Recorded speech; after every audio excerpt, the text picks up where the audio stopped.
what happened here. Okay. Trying to keep you guys on one side of the screen and some other notes on the other side of the screen. Yeah, so it's summertime. People are traveling, Bible schools and stuff like that. So we're going to try and reorganize for September or whenever we kick in again. So how's it in Richmond, Rhea? Is it real hot down there? Must be like 95 or what? You're on mute, by the way.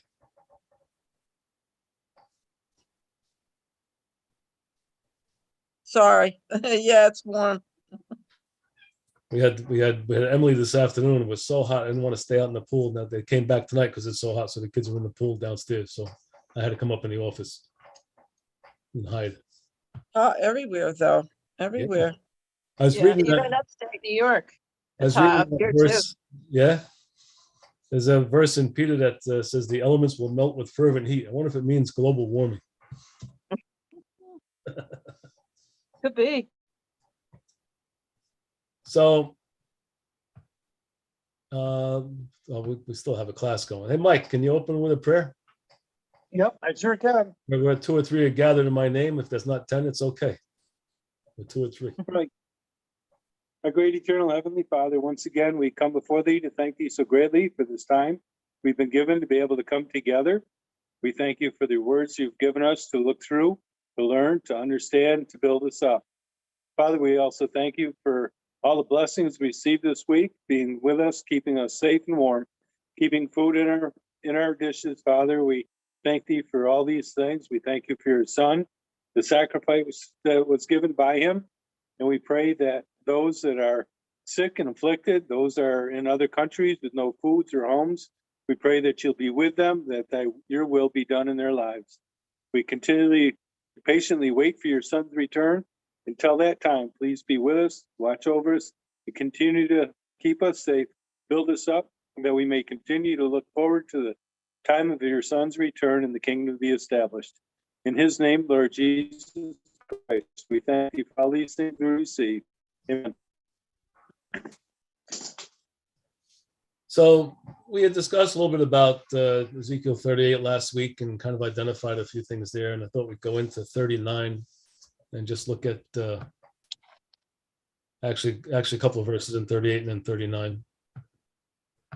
Because there's a few things that just kind of make me, that's why I was calling Johnny yesterday, get his opinion, but kind of make me wonder.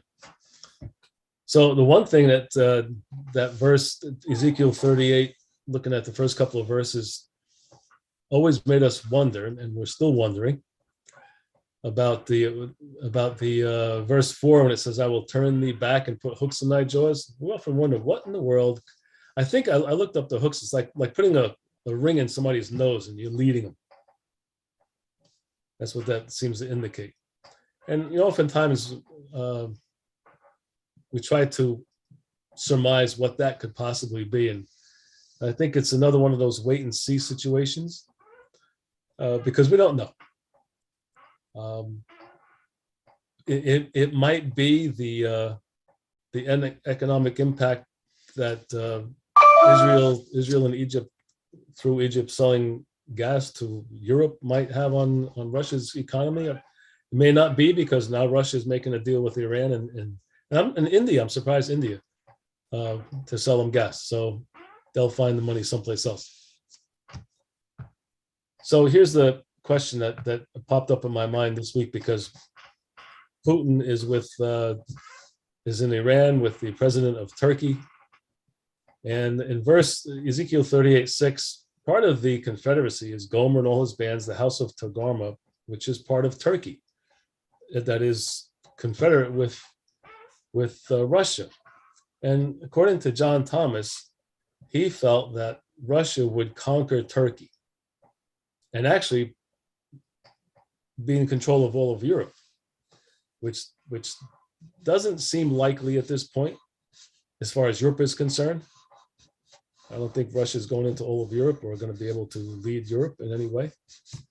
But it appears like Turkey might be doesn't necessarily, John Thomas saw conquering by way of warfare. Well, it doesn't necessarily have to be that way. It can also be by political covenants. Russia and Turkey are getting real palsy-walsy, even though Turkey is part of NATO. So we might see that. I'm not sure about that, but we might see that. So I'm just picking out a few verses here and there. And if you have a comment about them, just go ahead and speak up, because I'm not Yes, Dan? Go ahead. I was just listening to one of the news things from over across the other seas. That deal with Russia and Turkey, they're not getting along at all right now, because Turkey wants to invade Syria and get out all those what do they call them? The troops that are terrorists. They want to eliminate that, and Russia and Iran told Turkey, "Don't you even think about it." So they're not getting along at all right now. Well, they're in a summit this last couple of days together. Yeah, but it was a very bad one. It didn't turn out good for Turkey. Interesting. Well, remember, so we keep an eye on what the scriptures say and how things develop according to the scriptures, not the other way around, right? We don't try to. So I think I kind of looking at, is it economics? Is it the food? Is it the gas? It could be all sorts of things, but, to put that hook in your jaw and turn you, it just really reveals the hand of God working in these countries and with these leaders to direct his will. Yeah, and I would say that by using that phrase, putting hooks into the jaws, it appears like it's something that they don't really want to do, but of necessity have to, because of whatever circumstance that might be. Again, we don't know. Right.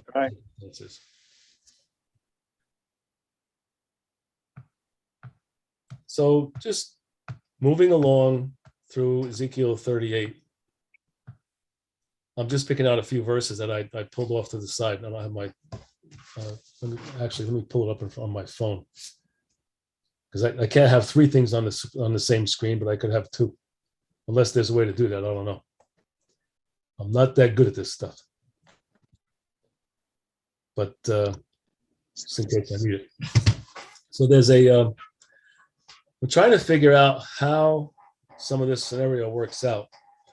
And it's funny, I got these lists of that brothers have put together of the order of things to come.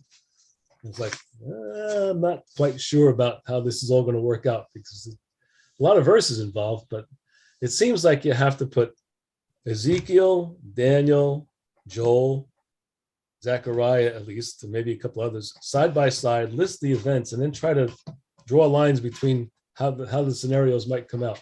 And that seems to be a very difficult exercise. So, and here is one question I had coming up with Ezekiel 38, verse 7. We know, be thou prepared, prepare thyself for thou and thy company, and be a guard unto them. And I know Andy Walton mentions this a lot of times, where Russia seems to be the big brother in the camp of that confederacy. And then it says in verse 9, thou shalt ascend and come like a storm, thou shalt come like a cloud to cover the land when they invade Israel. So I think I mentioned this last week. Based on what we've seen in Ukraine, it seems to give us a hint as to how that happens, because it doesn't seem likely that Russia can come like a storm out of Russia from, let's say, Moscow and come down on Israel. But if they gather their troops and their armaments in Syria, then it would make sense. Just wondering how, the prophet wrote 2,000, 3,000 years ago, based on what they understood and how to express it at that time. So it's difficult to try to put some of that together. And I was trying to fit in the scenario with the ending of chapter 11 of Daniel, which we're seeing today. Daniel 11:40 says, at the time of the end, the king of the south shall push at him, that mean the king of the north. We identify those two as Tarshish powers, the king of the south, which is Britain and its young lions, and the king of the north being Russia and its confederacy. And we actually saw it in the news. I hear the commentators how England is pushing Russia. It's like pushing at them. They actually use the phrase. But what happens here is in Daniel 11, and I know I'm jumping around a little bit. I'm just trying to throw a scenario out there. It appears from Daniel 11 as he goes on in verse 41, he shall enter into the glorious land, which is Israel, and many countries shall be overthrown, but these shall escape out of his hand, Edom, Moab. And I think because Russia comes down along the coast and takes Israel and into Egypt. And of course, to take a spoil, to take a prey, and that's what Ezekiel 38 says, which is what we understand. Of course, Ezekiel 38 mentions cattle and goods because that's what the writer was able to understand. That was the wealth of the time. Today, it's something different. But the idea is to gather whatever the wealth is, that silver and gold he mentions, cattle and goods, a great spoil. And we might be able to interpret that as to natural resources or because of the gas situation. We're not sure. But here's the puzzling part. In a couple of these scenarios about when Jesus returns, a lot of them, well, there's only two, mention that Jesus is on the scene prior to the Gogian invasion. But Daniel 11:45 says that he shall plant the tabernacles of his palace between the seas and the glorious holy mountain. Then he shall come to his end and none shall help him. And I don't understand how in order to plant his tabernacles or set his tents, or however you want to interpret that phrase, apparently some time must go by. How does that happen if Jesus is on the scene? So I just wonder about some of these ideas that Brother written down about time frames and how things happen. And it just makes me feel like we have probably less of a clue of the fine picture. The big picture, yeah, we kind of get. But when I see things like this, it just makes you wonder how clear this all is. And what it leads me to conclude is that in any case, Jesus can return at any time. That's the conclusion I come to. That can happen anytime. I just wonder if anybody had a thought about Daniel 11:45, how he plants his tabernacles between the palace, which means Jerusalem, and between the seas and the glorious holy mountain, which is Jerusalem. It just makes you wonder. Anybody have a thought on that?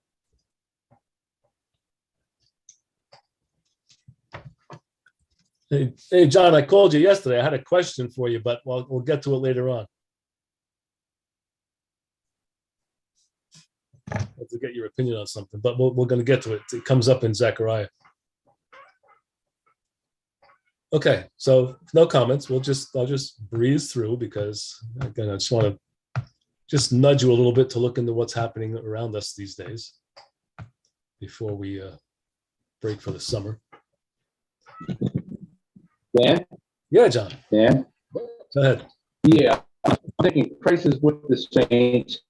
They're not yet enough. And they're so right in Israel. Try to move closer to your microphone, John. See if you can get closer in front of your microphone. You're breaking up. And I know you got something good to say. I'd like to hear you. Anyway, Yeah, maybe it's not the microphone connection. yeah, it might be this whole thing. You know? Hey, give it a shot. Much is the first. Then from Mark on the saints. So that's why it would be there. Christ was there.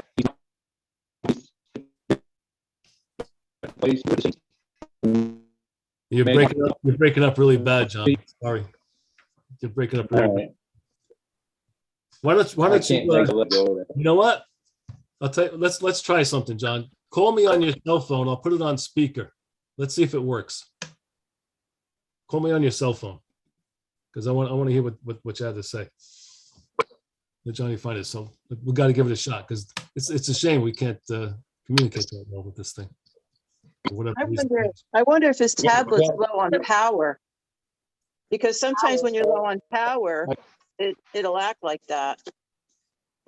Yeah, I don't know. 100% charged up though. 100%. Yeah. So it is charged.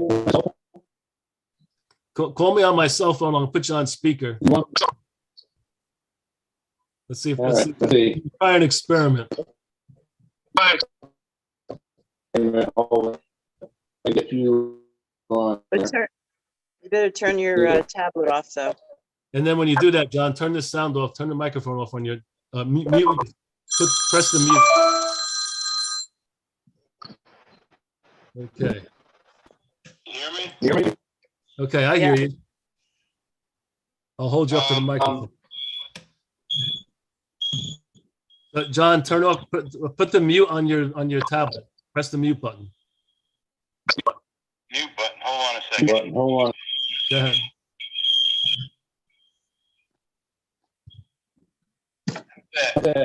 You're still not muted. Mute button. Where is it? You know, you guys are dealing with a dinosaur. I don't even know how to mute this thing. Look on the bottom left of the screen. There should be a Bottom left of the screen. yeah. You see the microphone? Okay. There you go. How's that? Okay. Somebody else is screeching. Who's screeching? What's that screaming? It sounds like somebody's smoke alarm's going off. Hey, let me go in the other room. You hear me now? Can you guys hear him? Yep. Yeah. Okay, That John. We, better? we could hear you. I'm putting you right by my microphone. Okay. Sorry, guys. It's okay. At least we found an answer. Go ahead. So what were you saying The about? thing is, Russia comes down into the land, and then Christ makes the march up to fight them. That's when he steps on the Mount of Olives, and the Russians are destroyed at that point. So that part about him planting his tabernacle, taking, I guess that's happening while the judgment's going on, possibly. I'm thinking that, yeah. Yeah. Because when I read that verse, it's like, okay, for him to do that, there's got to be some time frame going on here, even if it's a week or two or a month or whatever. But it seems to be in order to do that, some time frame has to take place. Yeah. So I'm just thinking that Russia's there, and before Christ comes marching into the land, that's all. Yeah. I often thought that it was God that destroyed Russia, but Jesus is probably on the scene as well. Well, we know the earthquake takes place, right? The earthquake takes place, and that's what destroys really Russia, you know. So the Jews have fled; they've taken off out of that land, you know. And so what happens is Russia's still really the only ones there, you know. Yeah. So that takes care of them, you know. That's my thought on it, anyway. Yeah. So There's, Dan, Still screaming over there. I'm in the other room. It's still screaming. yeah, I don't know what, but at least we could hear you, John. Okay. All right. Anyway, I'll get off now. Yeah. You got it means you have to call me back when you want to say something. Another thing, verse 44, Verse 44 in Daniel 11, where Daniel 11. Let me get there. you were talking about verse 45, right? I Yeah. think so. Yeah. Yeah, I was talking about verse 45. Trying to figure that out, but yeah. You were going to say something. Yeah, 44 says rumors or tidings out of the east and out of the north shall trouble him. Now, early 43 indicates that he's gone down into Egypt. Right. So out of the east and out of the north. So I think I've heard that could be the March of the Rainbowed Angel coming up from Sinai. That's the tidings out of the east. Right. I've heard that interpretation. You know, when in Ezekiel, when it says So he, it'll turn you back, I wonder if that's what that means. He's going down and now he's going to go back into Jerusalem Yeah. here and there. Sounds reasonable. And that kind of coincides with what John was bringing up about the march from the Rainbow Angel coming up. So it's Yeah, almost because like, that would tie with, verse 45. And he shall plant the tents in the place, or the palace between the seas and the glorious mountain, yet he shall come to his end, and no one will help him.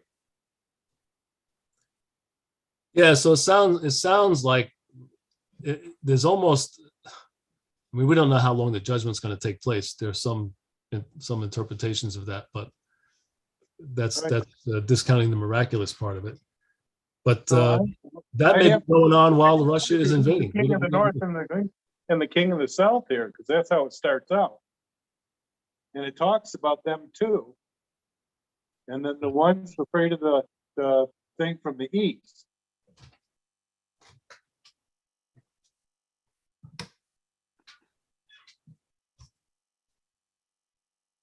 So anyway,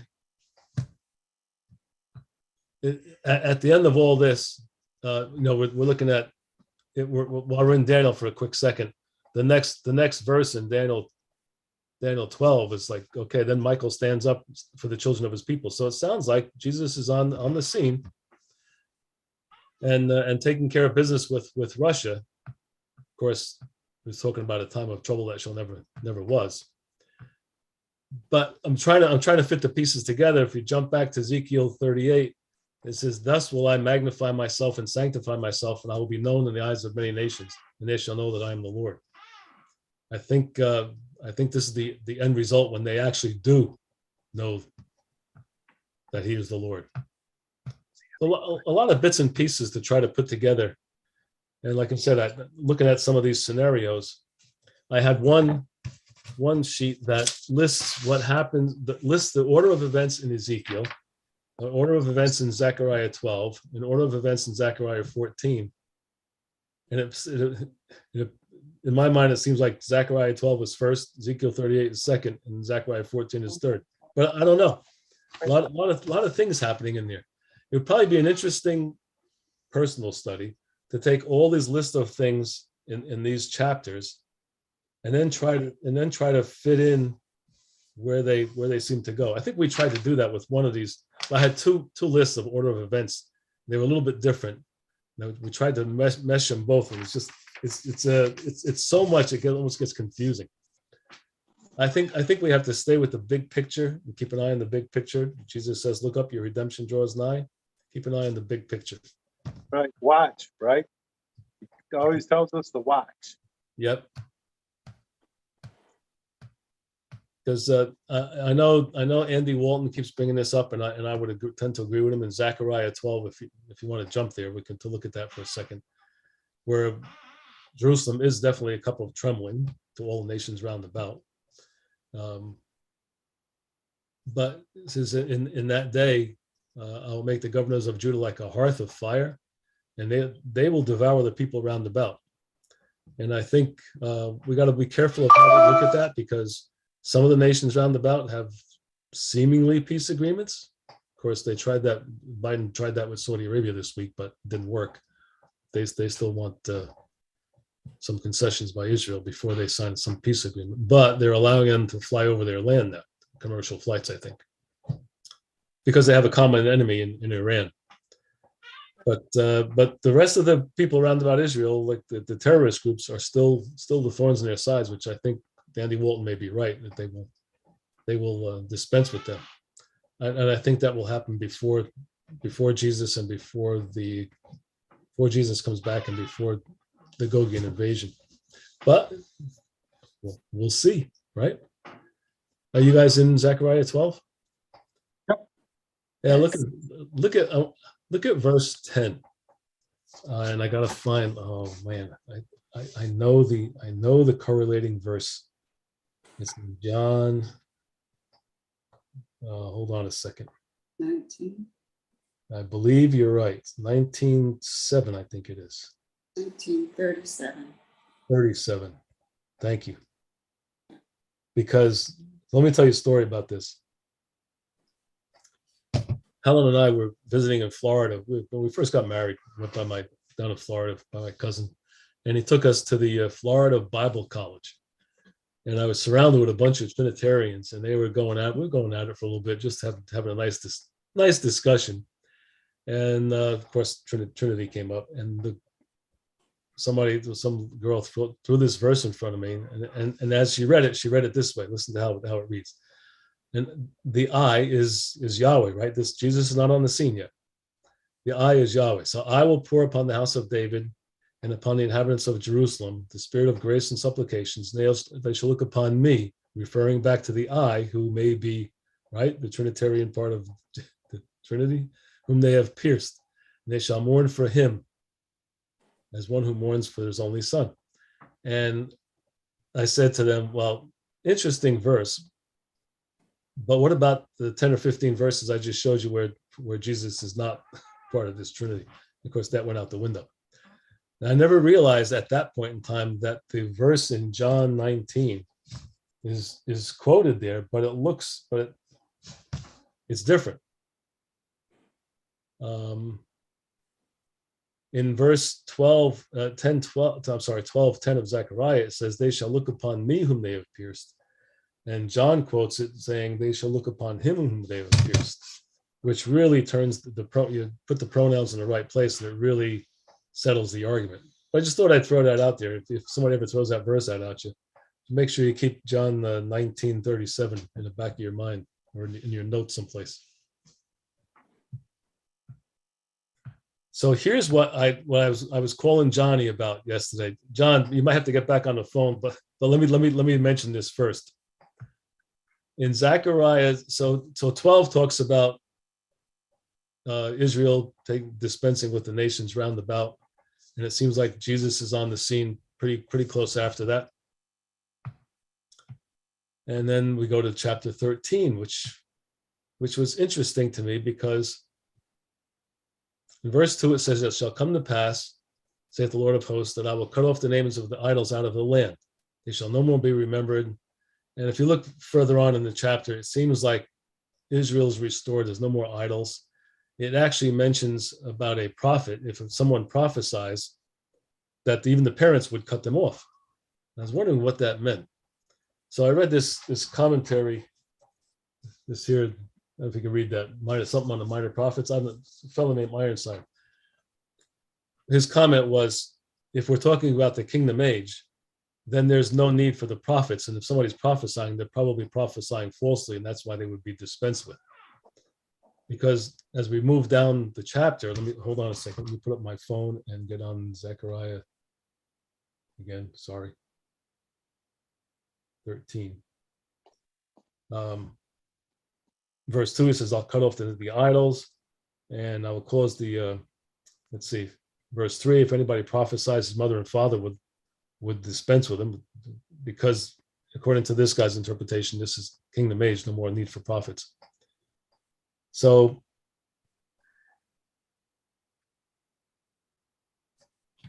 and then it goes on to say, I'm going to read this, I'll read 4 and 5. It shall come to pass that the prophet shall be ashamed every one of his vision when he hath prophesied, neither shall they wear a rough garment to deceive. So these are probably false prophets. But he shall say, and I'm not sure who this is yet, but I think it's referring to Jesus. I am no prophet. I am a husbandman. For a man taught me to keep my cattle. Jesus he's cultivating a whole nation for the glory of God. So he can be called the husbandman.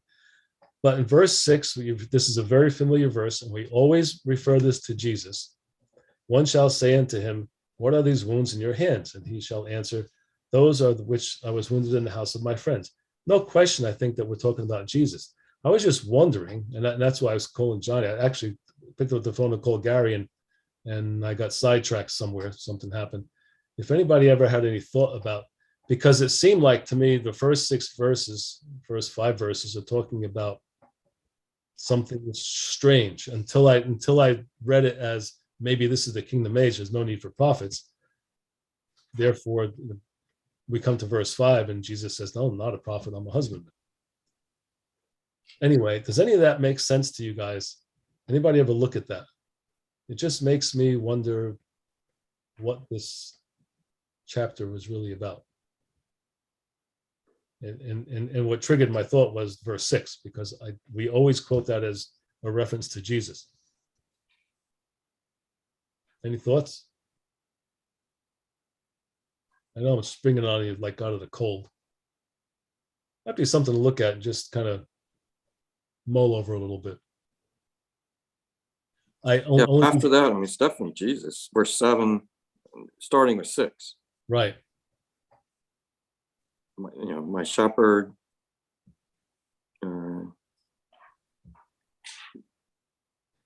smite the shepherd and the sheep shall be scattered. That's what happened in the 70 AD. Right. So that part's definitely Jesus. Yeah. The first 5 verses. Yeah. I never really looked into that. Yeah. It's a little puzzling. Kind of just gloss over that when we seem to focus on the verses that we're familiar with. Yeah. Familiar with, and that we know what they apply to. Yes, and I thought I had a Christadelphian publication on Zechariah, but I don't know. Okay, Johnny's got a comment. He's calling me, so let's see what he's got to say. Yeah, John, what do you think about that verse?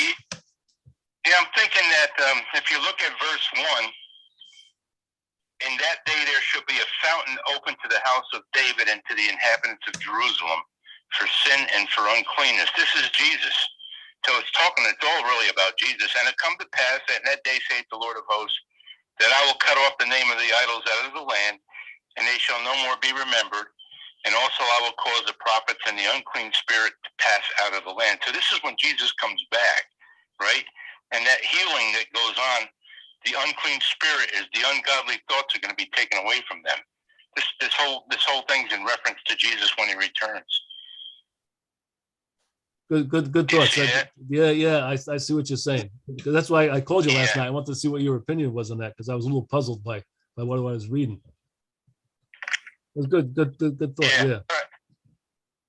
Thanks for that. Yeah. So yeah, go ahead. I went in the other room there because I think they're screaming. but anyway, yeah.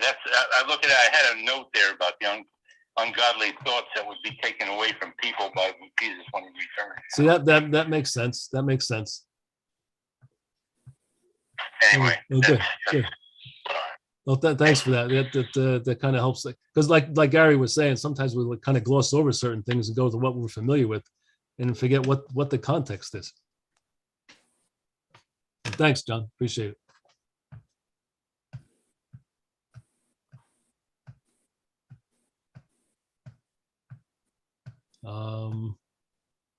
Okay, so where are we? Yeah, a little bit after 8. Okay, let's have some fun with Zechariah 14. Again, I'm just throwing some highlights out there for us to just contemplate a little bit while we see things happening around us, right?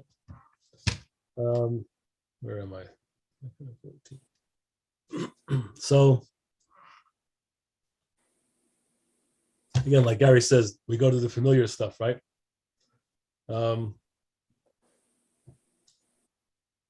I wondered about verse 2, where it says, I will gather all nations against Jerusalem to battle, and the city shall be taken, the houses rifled, women ravished. I think the puzzling part is all nations.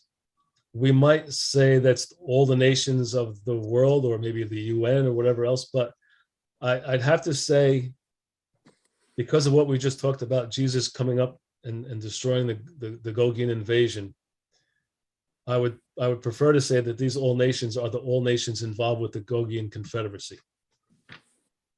John, just nod your head yes if you agree. But I don't think it's all nations around the world. I think this is the all nations involved in the Gogian Confederacy, because that seems to be when Israel is at its on its knees. And then, of course, the Lord goes forth and fights against them. His feet shall stand on the Mount of Olives and split it in half. So this is what John was saying before. Jesus is on the scene as the Gogian invasion is maybe in its, well, maybe partly in the event is happening. So I thought when I looked at the all nations, I used to think, oh, all the nations. That's not all the nations of the world. I think it's all the nations of the Gogian and Confederacy. And of course, we're familiar with what follows. Mount of Olives cleaves in two, creates a valley, which allows the Dead Sea to become alive with flowing. And I'm just glancing through the. Wait a minute. Let me look at my.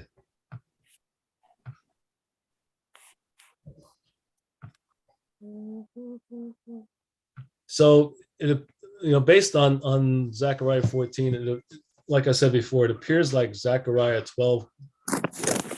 The first thing that happens, Israel dispenses with the nations round about. We have the Gogian invasion in Ezekiel 38. And Ezekiel 38 and Zechariah 14 seem to be corresponding with very much the same situation. Again, you hear, I remember going down to Texas, and it was Wilton Sankey.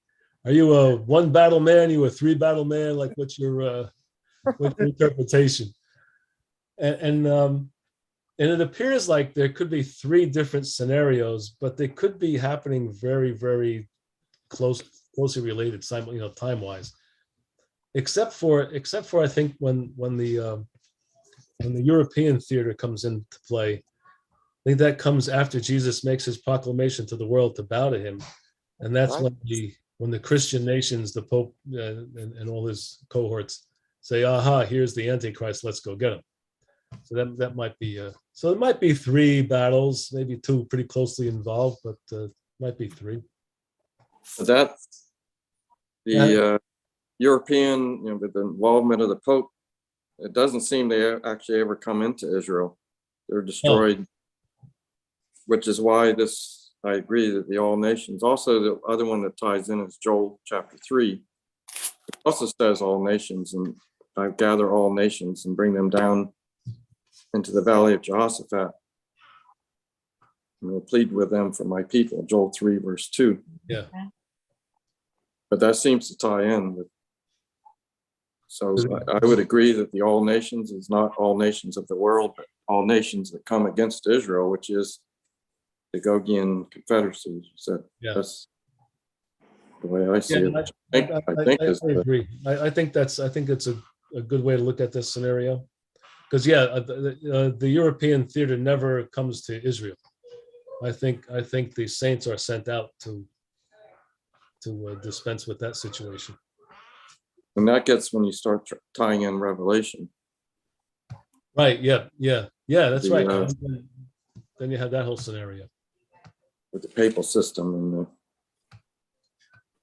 so if there was only one thing at least that came up that I thought was concrete was like Gary was just saying, the all nations in these two, in Zechariah 14 and in Joel 3, are the Gogian Confederacy. I think that seems to be consistent with Jesus then sending out a proclamation to the world, because if the whole world comes and is destroyed, who's he send the proclamation out to? right. That's where you have to then start tying in Revelation, where you have. So this is really the Gogian is really the dragon power of Revelation. You still have the beast and the false prophet who are united. So when Wilton talked about the three, he's a three battle man. The first is the roundabout that you talked about. The second is this, which is also called Armageddon in Revelation. And then there's the, which is really about the dragon power of Revelation. So the Armageddon battle is really the Gogian battle, correct, Gary? Yes. Got it. That makes sense. That makes sense because it happens there. It happens on the mountains of Israel. Right, but then Christ and the saints have to deal with the beast and the false prophet who are tied together. the false prophet, of course, and with, you know, the whole, the woman that sits on the beast, Right. they're tied together. But it's Christ and the saints that go out to defeat them when they defy Christ when he's in Jerusalem with the saints. Right. And then the kingdom starts. What's that? Oh, Sorry, Ron. It's okay, Ron. and it always the makes kingdom sense to start? me. Let's say that, Ron. Go ahead. and the kingdom starts after that 1,000-year period. Well, it seems like when I was After- looking through some of these scenarios that I had written down, one of them, this has all these things here. I'll give you a quick scenario. Christ comes as a judgment, the Gogian Confederacy, 2/3 of Israel go into captivity. Let me scan down the earthquake. Of course, they're destroyed. And Jesus reveals himself to Israel. Of course, here they have the temple started. I don't know when that happens. Then the world is called upon, the proclamation goes out to the rest of the world. And Israel, it says Jesus prepares to Israel to carry on the war with the nations. And I think that's the saints too. And he goes through as Gary was saying, through the whole papal scenario. And at the end of all that, this one list of things is the year one of the millennium. So they're saying that the millennium doesn't start until all these things are pretty much dealt with. Mhm. Of course, you know, we're all waiting to see exactly what's going to happen. The fine details are difficult, but that was one quick scenario. First thing's judgment. Yeah, and you know, and honestly, for the saints, if we when I say survive the judgment, I mean means we're given immortality. I think that's for the saints. That's when the millennium begins for us. I like to say us. That's nice to include myself in that. If I can. But wouldn't you think? I mean, if immortality is given, it appears like the millennium starts with that. Mm. This scenario saying this is year one of the millennium. Now, look, there's a list of 35 different things happening on this one particular list. I think there's more on the other list. But this doesn't necessarily have to take a whole lot of time either. You know, it may be taking Russia a long time to conquer Ukraine, but you know, this is God's power behind all this stuff. This doesn't necessarily have to happen over years or months or years. This could happen pretty quickly. So maybe the same year that the saints are immortalized is the same year when the millennium, at the end of that year, is the same year when the millennium starts. Again, it's so many details that are kind of, you have to kind of juggle them a little bit and see where's it going to fall. It's a fun exercise to discuss, but to sit down and jot it all down and nail it, I don't think we're going to be able to do that. Anyway, any other thoughts on the? I mean, we know what Zechariah 14 is all about. It's let's see if there's any other verses in here to talk about. Oh, so yeah, obviously toward the end of 14, we really do have the kingdom age. In verse 16, it shall come to pass that everyone that is left of all the nations which came against Jerusalem, I don't know how many that's going to be, but they'll go up year to year to worship the King, the Lord of hosts, and to keep the Feast of Tabernacles. So they'll be converted, who's ever left of those who are not destroyed. So the family of Egypt, and of course it says there'll be no rain on them if they don't come. So this is if they come to Jerusalem to worship in verse 17, you would think that the temple would be built. Just throwing that out there for a thought.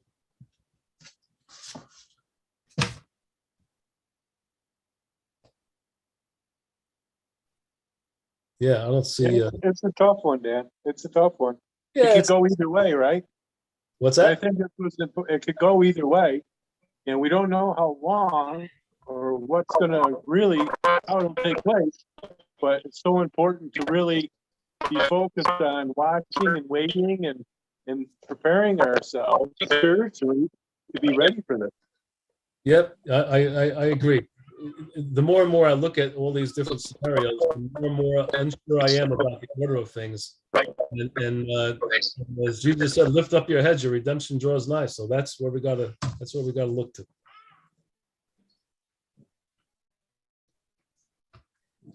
Okay. And that's all I gotta say.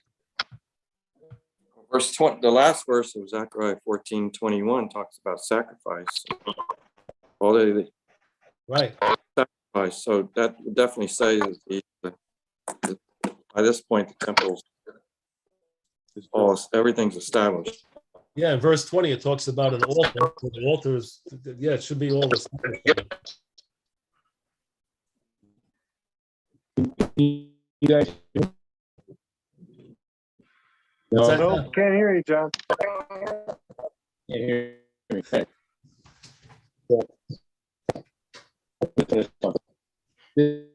This is gonna take. Yeah. Yeah, pick up the phone, give us a call, John.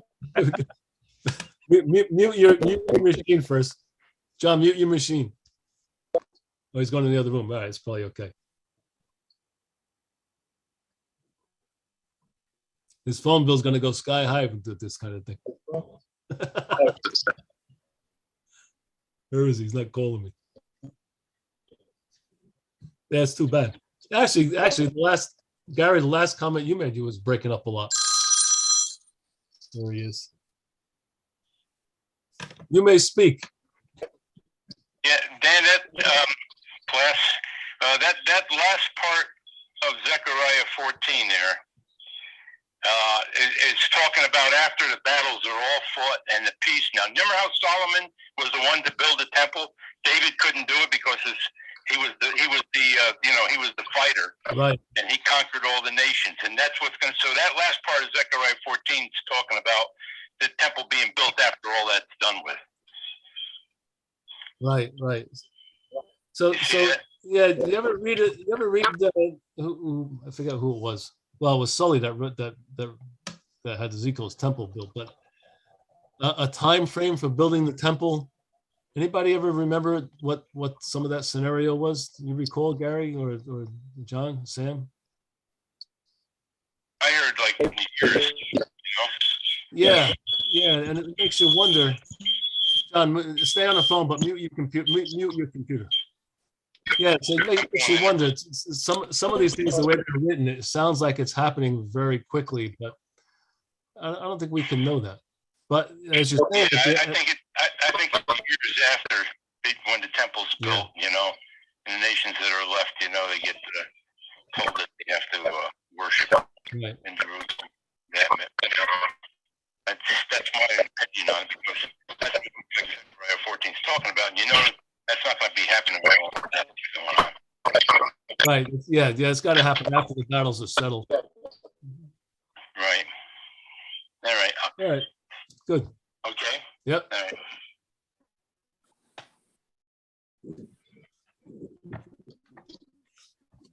I think in the kingdom we don't need Zoom, just like we like mental empathy. All right, so here's my final comment. We'll wait and see. Yeah, it'll be great. The kingdom will come. We won't have questions, we'll have answers. We'll have answers. We'll have experienced it. Yeah, Time for the immortals doesn't matter. Time. Is that right? Time doesn't matter after the saints are immortalized. So Yeah, if there's nothing breaking down, no corruption, there's no need for time. Time doesn't matter anymore.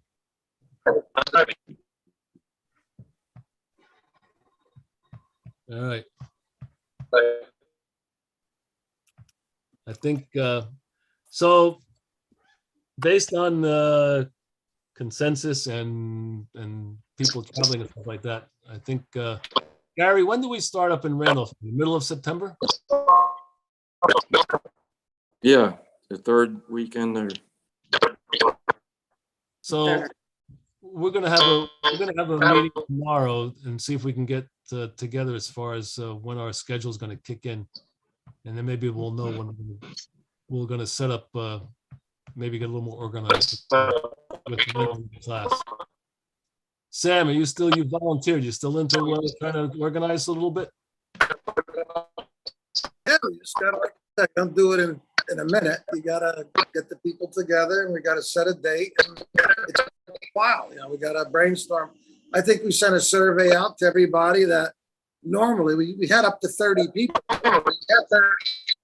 I say we send a survey to everybody and see what, just to get ideas and with the committee, 3 people, I'd say. Put a couple of thoughts together. We can send some notes out and say, for number one, what kind of topics we're gonna look at, and number two, who would be willing to lead them. Then you give people enough notice to prepare and get a schedule, so we don't gotta wing it. Yeah, because right now I'm winging it. I have to tell you. On the last, I'll let the cat out of the bag now. I mean, I have a closing on Tuesday. Hopefully, if it all goes well, Lord willing, to sell my food. But the hoops I've been jumping through for the last couple of months has been just unreal. All kinds of stuff going on, the searches and whatever. Just with old mortgages and stuff just comes up with over 50 years. You realize so anyway, It all works out. it all works out. You're a free man. They had that, at the Martin Luther King's epitaph on this thing, free at last, free at last. Yeah. Yeah.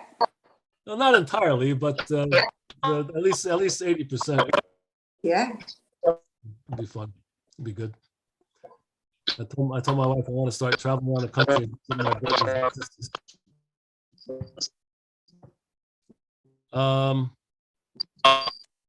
Hey, trying to think of what I was going to. What's that? All kinds of noise in the background there somewhere. I think it's Johnny's computer. I don't know. Johnny's by himself. He can't be making much noise. Let's see. you went on mute and it stopped. So. Oh, okay. All right. Sorry, John. It's your fault. You're the culprit. It's something about his connection. So one thing we should probably try to learn before we get back on Zoom beginning of the year is either sign language or we'll read lips or something like that. That might work. Gary, you wanna go- Up at the camp this weekend? what's that? You gonna be up at the camp this weekend? So this weekend, Saturday, we got to babysit over here because James has a wedding he's got to go to. So actually, it's supposed to go up Friday because we have a Nestmas there, and I got to work him. Last week, I had him working up a good sweat for a couple hours, doing some work. We cleaned out the garage and stuff. Okay. This week, got some work for them to do. If I don't have to spend time with some of this other stuff I'm running through. Tomorrow. Tilly and I are coming up. Are you? Yep, we'll be up this weekend. Well, if I don't see you Saturday, I'll see you Sunday for sure. Okay, great. I got to go up. I'm probably going to go up, stay over tomorrow, get a couple of things done tomorrow if I can, and then Friday, the Part of the next week's problem have- is a lot of our cabins are being used, so I Yeah, think they're using them through Saturday, so I'm gonna get up there Saturday afternoon. I think they leave at noon, right? Is they that? leave When do they Saturday have- morning by noon. Yeah, I think by noon. I think I so. know. By noon, and Estimus is supposed to be Out of the cap. out of the So cap. that's, we can go up there, No, you can go up anytime and just. I like to go to my cabin, so I'm gonna go. Oh, up. you gave your cabin up? Well, I'm gonna go in my cabin. I got change. He Yeah. was asked to give his up. Oh. He wasn't on the Yeah, original. list. Yeah, We got well, Connie and a half a Connie and dozen Dave's cabins cabin are this weekend. empty. That should be brought up at the board meeting. We got a half a dozen cabins are not even Well, being this cabin's not used, and we being gotta used. leave. We should We're make up there use of every it. Friday, Saturday, Sunday. I think that's I- gotta be talked about. I remember Frank Beningo saying that to us 50 years ago. If there's cabins empty and you're gonna force me to leave, I'm gonna deck somebody or something. Well, it's just not fair. It's not fair for the people that use the camp, and then people who just don't go there. They got a No. cabin, but they're never there. Yeah. What Well, makes sense is that? I told the camp committee they need to address it. Well, I think it's the board. I don't think it's the camp committee. I think it's gotta Well- go above that. Anyway, Talk about it. Anyway, all right, Sam, maybe you can put some thoughts together for getting some. more- yeah, I'll start it out. And I talked to a couple of people and, like I said, I think we should send a survey to at least the East group. I don't know if we're still planning to have 2 classes in the fall, I would assume. Yes, More than likely, yeah. Yeah, so we'll survey the East class and those that have historically tuned in, because we have a lot of people, Finger Lakes, Virginia, we got different people, Arkansas, I don't know if Sarah, I don't know if she's going to the west or the east, but I know they tuned into, Yeah. or, we want to make sure we survey everybody, see what their thoughts are, and All right. All put a right. plan together. I'll leave that in your hands for now. Yep, no problem. We're having a bit of an organizational meeting tomorrow, so we'll see what we come up with. All right. Anything else? Your class was good, Dan. I'm glad you think so. I'm just winging it. No, that's all right. You did a good job winging it. It was interesting to talk about it. Guys, I saw Dave Esty today. He was heading up to Massachusetts to see Walt. Walt's still still critical situation. He is making some movements, but there's Is still he talking? Is he still on talking? still on a respirator. Okay. Still on a respirator. So I mean, Dave, his assessment is not good. It's still critical, even though Walt is with. He said, he goes on. He plays his music at night on Wednesdays. I told him to change to Thursdays, but he plays his music. So Becky tuned in. Had Walt tune into the music and listen to it, and he was kind of tapping his feet along with whatever. So he's kind of semi-conscious, but we don't know how much. They don't know how much damage was done. I mean, if the guy's going to be a vegetable, Dave says it's obviously it's better to sleep. But it is making some progress, so we'll just keep praying for him. They're having a Zoom funeral service for Les Wilson this Friday too, I think. Anybody remember Les? You remember Les from Bible school, right? He used to come up to Bible school a lot. Nice Yeah. guy, real nice guy. 9:30 in the morning, right? Yeah, I think so. I'll see. I'll bring my computer with me to the camp, see if I could tune in. Yeah, he's a good guy. Oh, he's a great guy. We really enjoyed being around him. Yeah. I remember going fishing with him up in the big salmon place up by us. Oh yeah. Pulaski took him salmon fishing up there, and it was cold and it was raining that whole weekend. It was just cold and rainy, and he was not used to cold and rainy. And he fell in the water, but he did it like slow motion. And he had this great big salmon sitting right next to him in the water. And I said to him, I said, Les, you can't do that. You're going to scare the fish. We had a great time. We had a really good time. Yeah, no, he liked fishing. Yep. All right. We'll sign off for now, and we'll send out a notice when we're gonna gear up. How's that sound? Meantime, if you feel like dialing in, my son Dan he's running the class at 7 to 8 o'clock in Arlington. I can have him send out a Zoom thing if you want to join those guys. He's doing that for since the pandemic. He's been running the class. Huh? And I noticed tonight I got on their class tonight because I go in there at 7 o'clock, and they were dwindling down to maybe a half a dozen or so. But I have to say, there's mostly sisters on that class, and they are well read. they have a lot of good comments to say. Interesting to listen to. All right. I'll say goodbye to everybody. Good Stay well. night. All right, thank you. Bill, Good night. we'll see you soon, I hope. Okay, thank you. All right, have a good night.